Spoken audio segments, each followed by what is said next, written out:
I used to save lives. Some nights, I still hear the beep of a heart monitor, the shrill alarm of a failing rhythm, the sharp click of my pen scratching across charts. For 32 years, I was Dr. William Grayson, head of emergency medicine at St. Luke's in Charleston. They used to say I had hands like angels, steady, calm, sure. Grayson never loses one, the nurses joked. I didn't laugh much back then. Too many ghosts in white sheets. Now? I'm a man in a thin gown, in a chair that smells like plastic and bleach. The nurses here don't know my name unless they're checking a clipboard. No one looks me in the eye for more than 2 seconds. And the only beeping I hear comes from the broken vending machine at the end of the hallway. I've been here for 7 weeks. They left me here. By they, I mean my children, Sarah and Michael.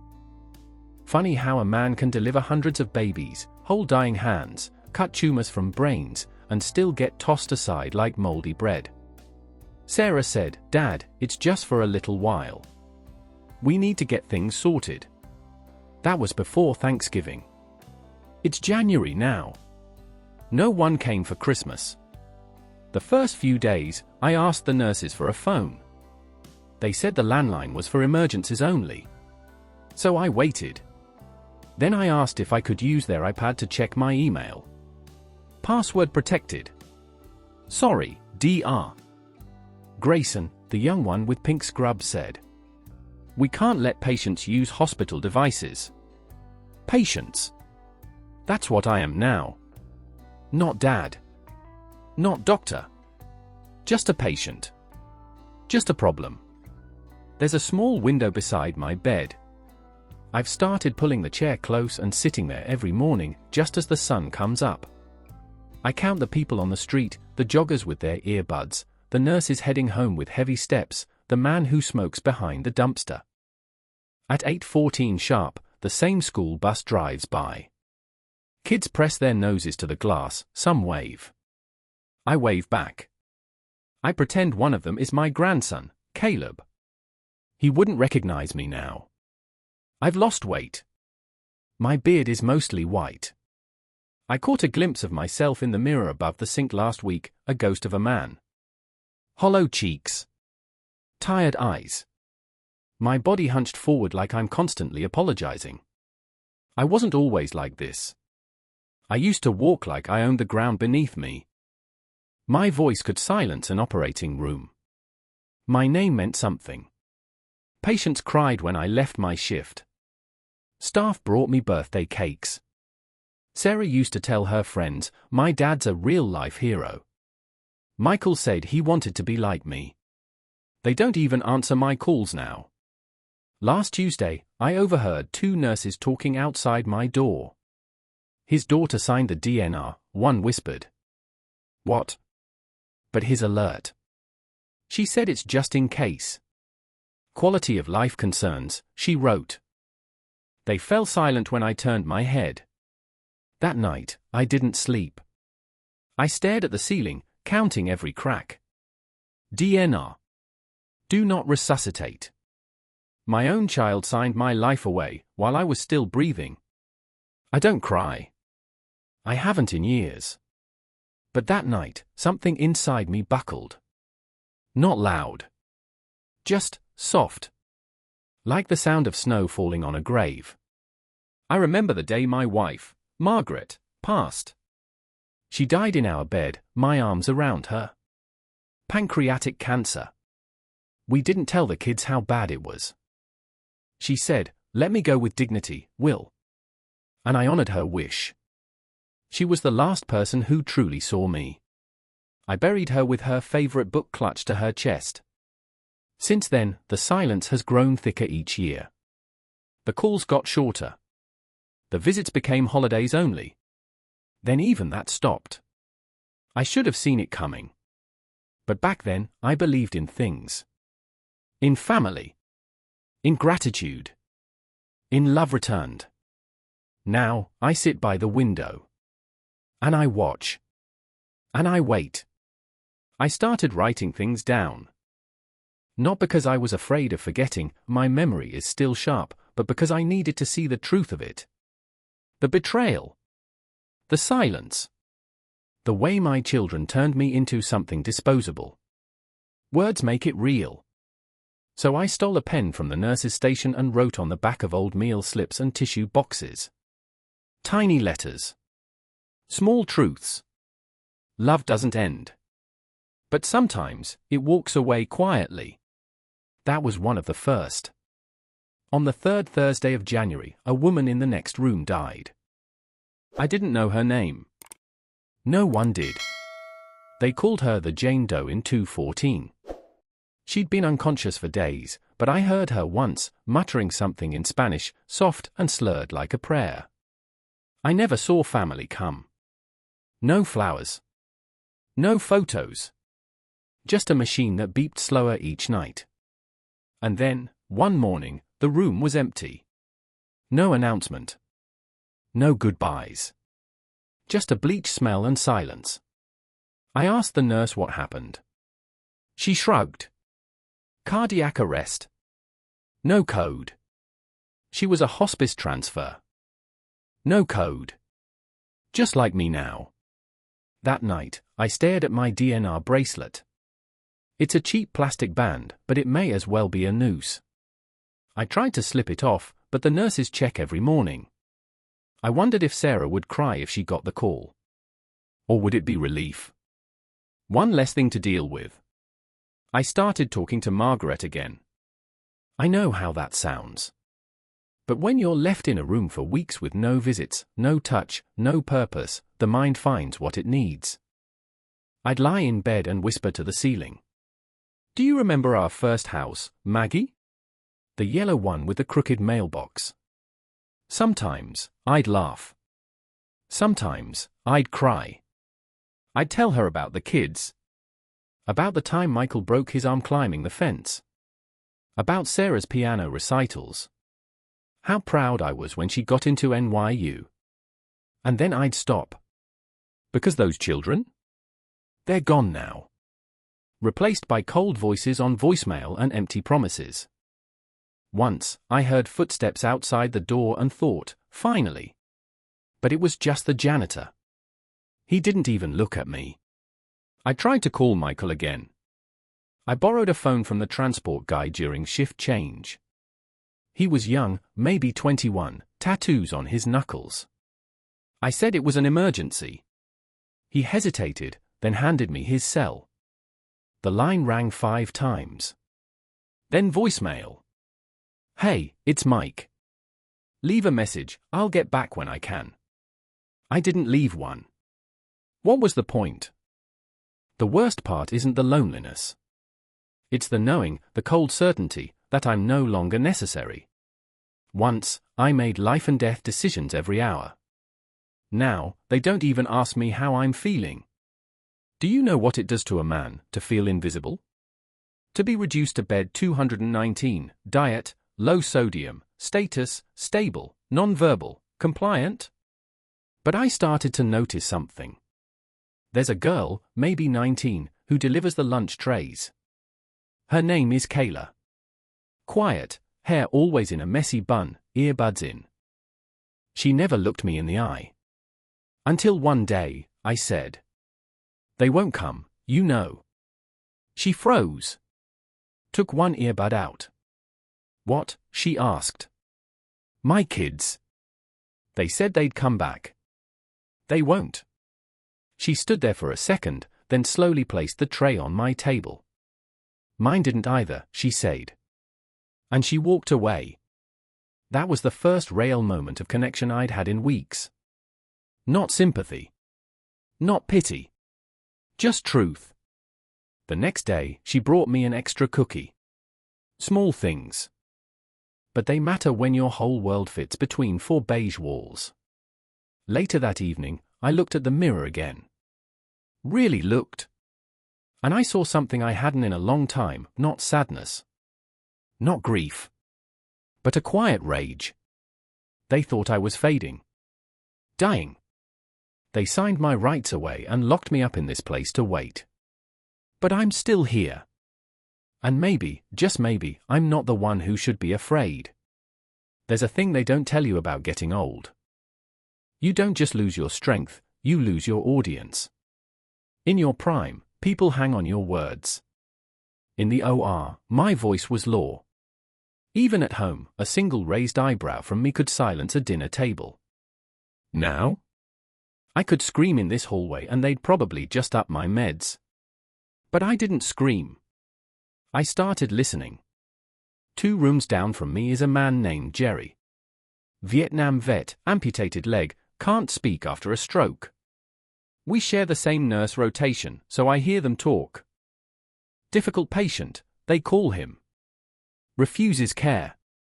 I rolled my chair down to his room one night. No one noticed. No one ever does. He looked up when I entered, suspicious, tired. I gave him a slight nod. No words. Just a moment. Then I placed a folded napkin on his nightstand. Inside, I had written, "You're not invisible. I see you."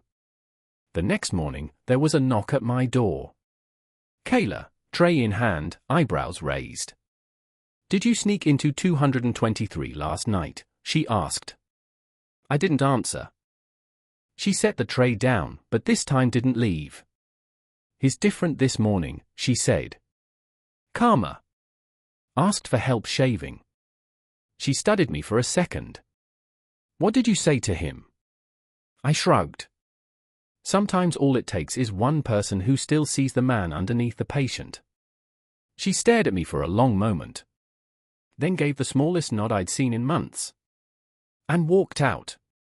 That was the day I began planning. Not escape. Not revenge. A lesson. You see, once you've spent your life watching people on the edge of death, you learn one truth: people regret silence more than failure. They regret the words they never said, the people they never thanked, the damage they never admitted. Sarah and Michael thought they were freeing themselves of responsibility. But what they really did was chain themselves to guilt they don't even know they carry. Yet. And I would not scream. I would not beg. No, I'd teach them, the way I taught med students how to stitch an artery or hold a heart. Carefully. With precision. One controlled incision at a time. I wrote 2 letters that night. One to Sarah. One to Michael. Not pleading. Not angry. Just surgical. I understand. You're busy. Life pulls us apart. But I remember holding your hand through your first fever, Sarah. I remember sleeping on the hospital floor when Michael broke his leg. I remember your smiles when Mom made cinnamon pancakes. Maybe you don't. That's okay. This letter isn't a demand. It's a mirror. Look into it when you're ready. I didn't sign them, Dad. I signed them. William Grayson, M.D. Let them remember who I was. Before they tried to bury me in silence. I gave the letters to Kayla. She hesitated. "Are you sure?" she asked. I nodded. "You said your parents didn't come either. You know how much that emptiness weighs. I'm not trying to make them feel bad. I just want them to see." She looked at me differently then. Not like a patient. Not like a ghost. Like a man. "All right," she said. "I'll mail them." And she did. That night, I slept for the first time in weeks. No whispers to Margaret.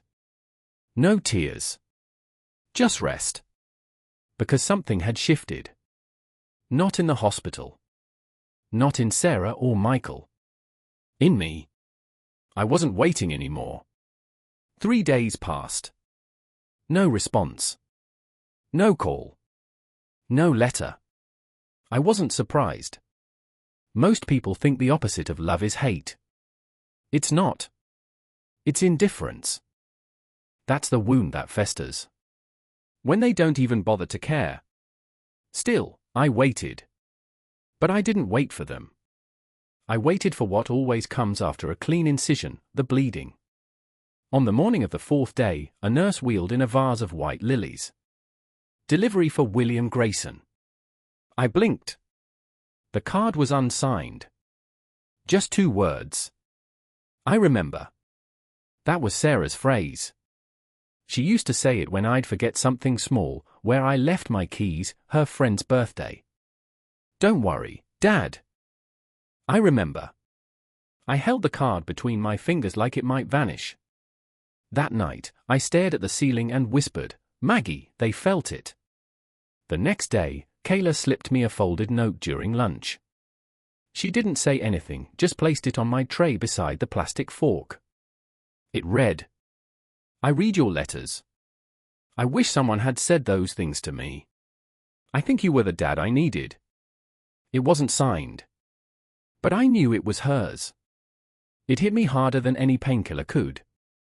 Not because I needed to hear it, but because for the first time in a long time, I saw the impact of presence. Of being someone who doesn't disappear, even when the world wants to erase you. That afternoon, I was wheeled to a common area. A group from the local high school was putting on a string quartet performance for the residents. Most of them were asleep. A few stared off into space. I watched a teenage boy in the back, distracted, pulling at his sleeves, eyeing the exit. I knew that look. After they finished, I waved him over. He hesitated, then approached. What did you think? He mumbled. Your cello work was clean, I said. But your left shoulder kept tightening on the longer notes. You're afraid to lean into the sound. Don't be. It's yours to own. He blinked. Stunned. You a musician? I shook my head. A surgeon. But the principles are the same. Tension kills precision. Fear kills art. He stared at me, the way residents used to look when they realized I saw more than they wanted to show. He nodded, slowly. Thanks. He left. And I smiled. Because for the first time in months, I was teaching again. Later that evening, the nurse on duty said there was a voicemail on the hospital line. For me. I leaned in as she played it. Michael's voice. Shaky. Uncertain. Dad. I got your letter. I didn't know you still remember that camping trip. I thought you forgot, but I guess I did. I'm sorry. I don't know how to fix any of this. I was scared, I think. Of seeing you, not how I remember. But I'm coming. Okay? Tomorrow. I'm coming. The nurse looked at me with soft eyes. That your son? I nodded. She smiled gently. Sounds like he still needs you. I didn't answer. Because something inside me shifted again. Yes, he was coming. But I no longer needed him to. That night, I wrote one last letter. Not to them. Not to Kayla. Not to any nurse. To myself. You are not what they remember. You are what you choose to carry. I folded the paper and tucked it into my medical chart. Let someone find it years from now. Or not. It didn't matter.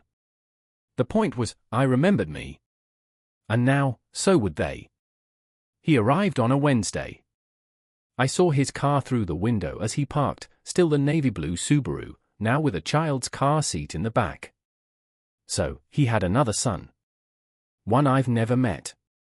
I didn't move. Didn't adjust my gown. I just waited, sitting by the window, hands folded on my lap.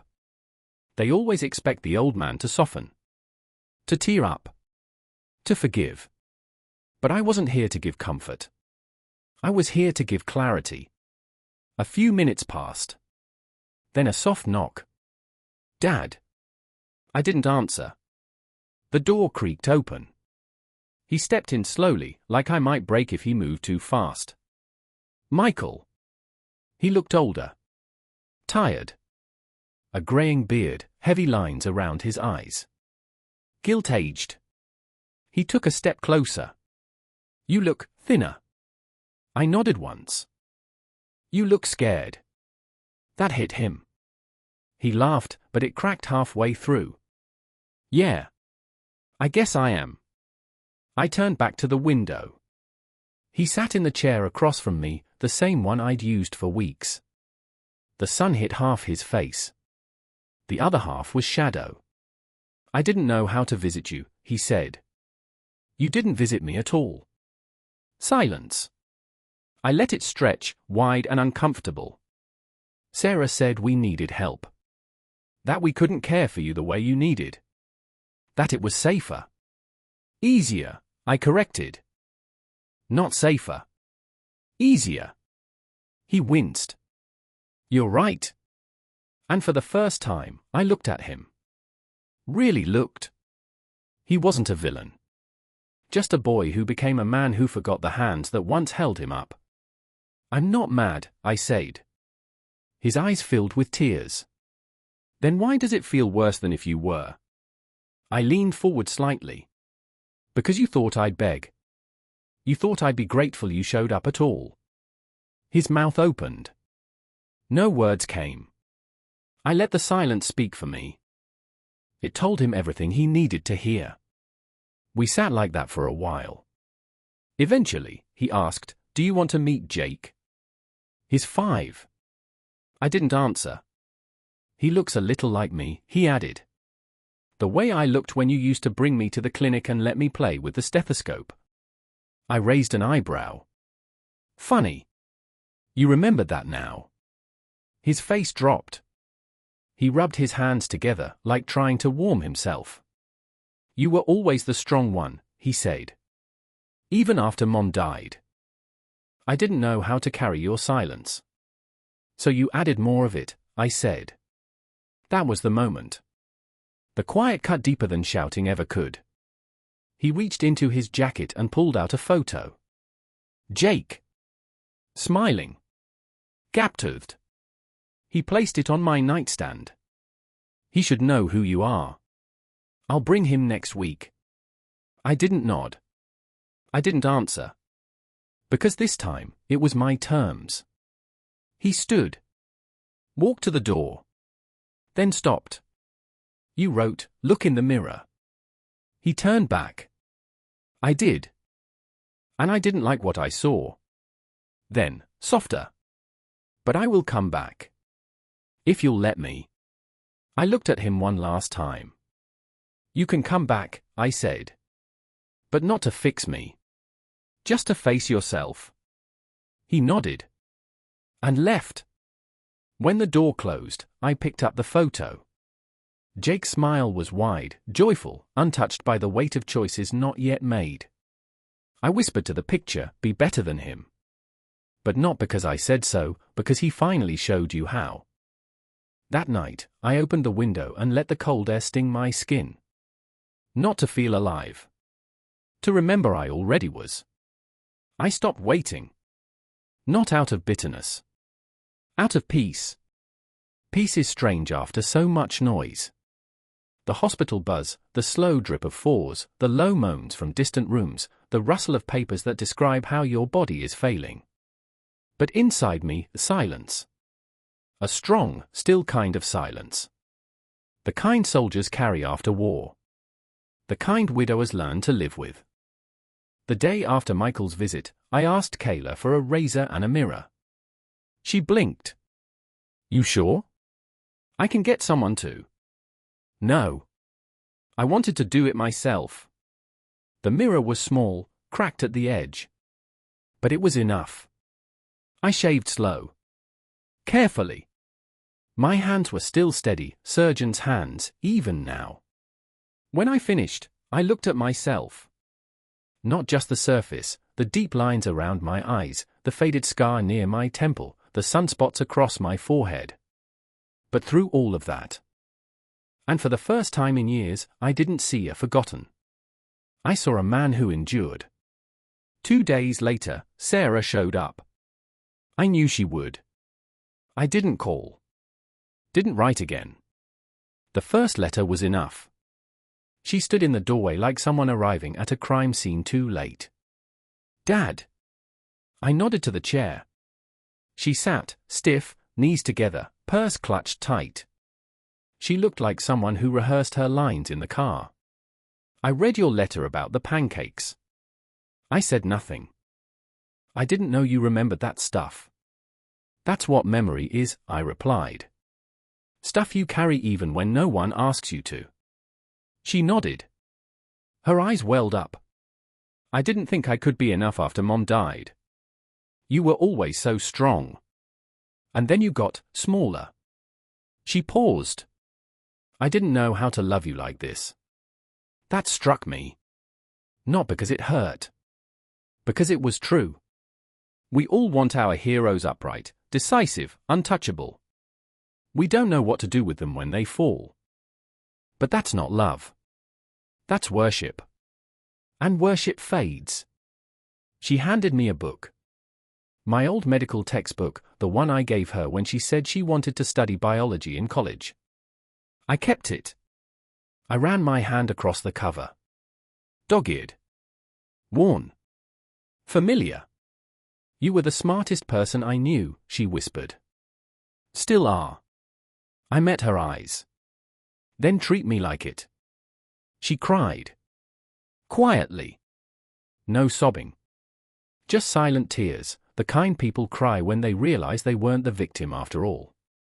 I didn't offer forgiveness. She didn't ask. But we sat, together, and that was enough. Later that week, I asked Kayla for one last favor. There's a boy, I said. He plays cello. Quiet. Scared. Tell him I want to hear him again. She smiled. You still teaching, huh? I shook my head. Just making sure someone else learns before it's too late. On Sunday morning, I dressed myself. Pressed shirt. Tidy pants. Clean-shaven face. I walked, slowly, down the hallway. Past the nurses.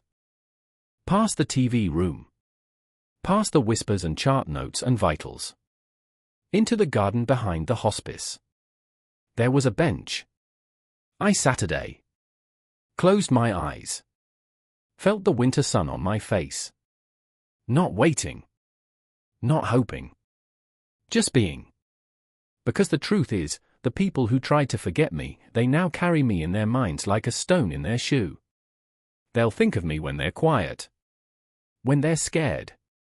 When their own children ask, "What was your dad like?" They'll remember what they did.